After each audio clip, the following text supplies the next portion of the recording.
কালের কণ্ঠ 15 বছর পেরিয়ে 16তে পদার্পণ করছে। আমরা কালের কণ্ঠের সকল শুভানুধ্যায়ী, শুভাকাঙ্ক্ষী এবং বাংলাদেশে কালের কণ্ঠের যত পাঠক আছেন সবাইকে ধন্যবাদ জানাই।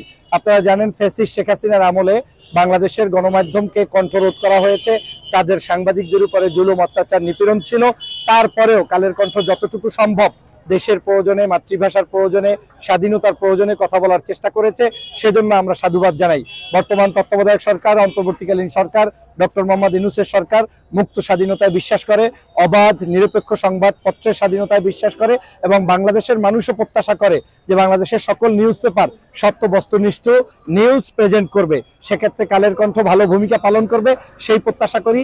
বাংলাদেশি জাতীয়তাবাদ, বাংলাদেশি ধর্মীয় মূল্যবোধ, ইসলামী মূল্যবোধ এবং বাংলাদেশি সাংস্কৃতিক যে মূল্যবোধ রয়েছে সেটাকে কালের কণ্ঠের মাধ্যমে দেশবাসী পাবে, সেই প্রত্যাশা আমি করি। আমি মনে করি বাংলাদেশের উপরে গত সেশনগুলোতে যে পরিমাণ জুলুম নির্যাতন করে পত্রপত্রিকা বন্ধ করা হয়েছিল, টেলিভিশন বন্ধ করা হয়েছিল, যেমন করে আমার দেশ পত্রিকা বন্ধ ছিল, দিগন্ত টেলিভিশন বন্ধ ছিল, 5ই মে শাপলা চত্বরকে কেন্দ্র করে সেই সময় নিউজ পেপারগুলোর উপরে জুলুম নির্যাতন হয়েছিল, মাহমুদুর রহমানকে পর্যন্ত জেলে নিয়েছিল এবং রক্তাক্ত করেছিল। এই সব কিছুরই একটা ইতি টানা দরকার এবং একটি সুষ্ঠু সুন্দর ধারায় বাংলাদেশ পরিচালিত হওয়া দরকার।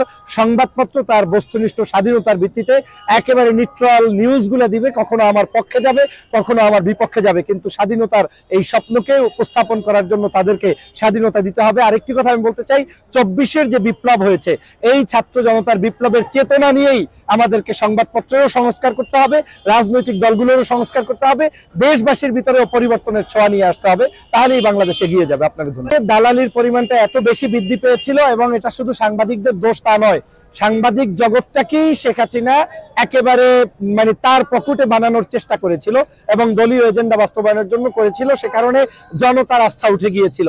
কিন্তু 5ই মে, এই যে আগস্টের পরে বাংলাদেশের মানুষ নতুন প্রত্যাশার বাংলাদেশ দেখছে, সেই জায়গা থেকে সাংবাদিকদের মধ্যেও আমি মনে করি অনেকটা পরিবর্তন এসেছে।